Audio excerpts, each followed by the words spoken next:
So we set our problem as not having enough space and not having access to local and fresh food. So like if you're in an urban area and you can't get access to food and you don't have anywhere to grow it, we wanted to solve that problem. So our main audience would just be city dwellers, I guess.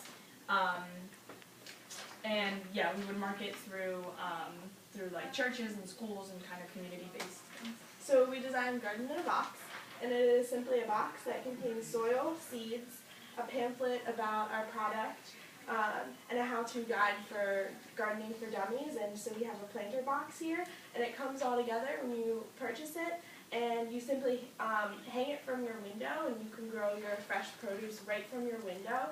And it's planting and eating. And so here we have a picture of a whole apartment complex that's growing all of their produce out of their windows. And then just kind of, we're hoping to create this revolution where all those apartment complexes with it will end up wanting to create a community garden just to help get more food for them.